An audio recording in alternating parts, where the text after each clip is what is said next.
ভবঘুরে বা ছিন্নমূল মানুষ এবং মাদকের সাথে যারা জড়িত, যারা রয়েছে আমাদের বিশ্ববিদ্যালয়ে, তাদেরকে যে উচ্ছেদ অভিযানটা, আমরা শিক্ষার্থী হিসেবে এই অভিযানটাকে অবশ্যই স্বাগত জানাচ্ছি। কারণ বিশ্ববিদ্যালয়ে এখানে একটা শিক্ষার পরিবেশ থাকবে এবং বিশ্ববিদ্যালয় ক্যাম্পাস হবে শিক্ষার্থীদের জন্য।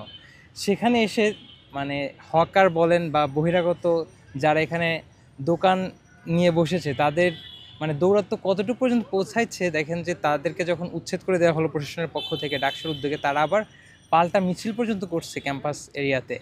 এবং আমি নিজেও দু একদিন সেই অভিযানের সাথে থাকার চেষ্টা করেছি, কারণ এই জিনিসটা নিয়ে আমাদেরও ক্ষোভ রয়েছে। কারণ আমাদের বিশেষত নারী শিক্ষার্থী যারা, তারা প্রায়শই এই ধরনের ভবঘুরে যারা আছে তাদের থেকে বিভিন্ন হেনস্থার শিকার হন। ভার্সিটি এই ক্যাম্পাসে যখন ঘোরাঘুরি করতেছি, তখন এখানে সেখানে আপনার হচ্ছে মাদকাসক্তরা পড়ে আছে, যেটা হচ্ছে নারী শিক্ষার্থীদের জন্য অনেকটা রিস্ক, মানে সেফটির একটা বিষয়।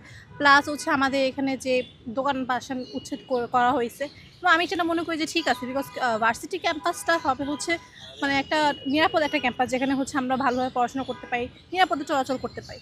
সো যেমন ধরেন রাজশাহী ভার্সিটির কথা যদি বলি, তাদেরটা একটা এরিয়ার ভিতরে, এবং ওখানে কিন্তু অত সহজে আপনার গত কেউ ঢুকতে পারে না, রাইট? সো ওখানে আমার মনে হয় ঢাবি থেকে ওদের ওখানে সেফটিটা বেশি আছে। তো সেজন্য আমার মনে হয় যে যে ইনিশিয়েটিভগুলো নিচ্ছে সেগুলো আরও একটু বেশি নেওয়া দরকার, যাতে হচ্ছে এরকমটা আরও বেশি না হয়। এইটা আমি ইতিবাচক হিসেবেই দেখতেছি। কারণ দেখেন, ভবঘুরে এরা হচ্ছে ক্যাম্পাসের যে স্টুডেন্টগুলো আছে তাদের সমস্যা, বিশেষ করে মেয়ে স্টুডেন্টদের জন্য আরও বেশি হচ্ছে তাদের চলাচলের হুমকি স্বরূপ হিসাবে আমি দেখতেছি। আর ডাকসুর যে সদস্যরা বা প্রশাসন যে কাজগুলো করতেছে, আমি তাদেরকে অবশ্যই সাধুবাদ জানাই তাদের এই কাজটা। টিএসসি যে ডাস চত্বরটা রয়েছে, এখানে আমরা একদিন রাতে অভিযান বলতে এটা আপনার আজ তখন 2023 সালের দিকে আমরা বের হয়েছিলাম, যে বহিরাগত বলতে যারা হচ্ছে ভবঘুরে ছিন্নমূল, তাদের কাছে কি আছে বা তারা কী জন্য এখানে থাকে, আমরা সেখানে তাদের একজনের ব্যাগ চেক করে আপনার এরকম ছুরি পেয়েছি, সেখানে ছোট রড পেয়েছি। তো এগুলি দিয়ে তারা আসলে কী করেন? তারা তো অবশ্যই এগুলিতে ভালো কিছু করেন না।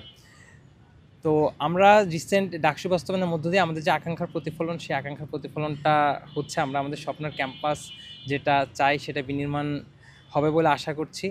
তো এই ভবঘুরে বিশেষত ছিন্নমূল মানুষ যারা রয়েছে, তাদের প্রতি আমাদেরও সিম্প্যাথি আছে অবশ্যই। আমি নিজেও পথ শিশুদেরকে নিয়ে কাজ করি, কিন্তু তাদের রক্ষার দায়িত্ব তো ঢাকা বিশ্ববিদ্যালয় ক্যাম্পাসের না, তাদেরকে রক্ষার দায়িত্ব রাষ্ট্রের, সমাজসেবা অধিদপ্তর তাদের।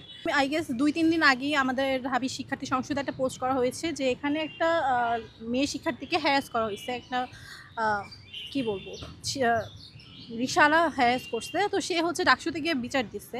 দেন সুব্রত মিত্র, মানে আমাদের যে সদস্য, যে সর্বত মিত্র আর কি, উনি আমাদের একটা পোস্ট করছিলেন যে ওনারা হচ্ছে একটা মানে রেজিস্ট্রেশন করা রিক্সাগুলো এখানে চলাচল করবে, দেন হচ্ছে ইউনিফর্ম করা থাকবে, ট্যাগ নাম্বার দেওয়া থাকবে, যাতে হচ্ছে কেউ যদি হ্যারাস করে তাদের ওই নাম্বারটা দেখে আমরা তাদেরকে আইডেন্টিফাই করতে পারি। জানি না এটা কতদিনে অ্যাপ্লাই করবে, বাট আই গেস জলদি করলে এটা আর কি আরেকটু কমে যাবে।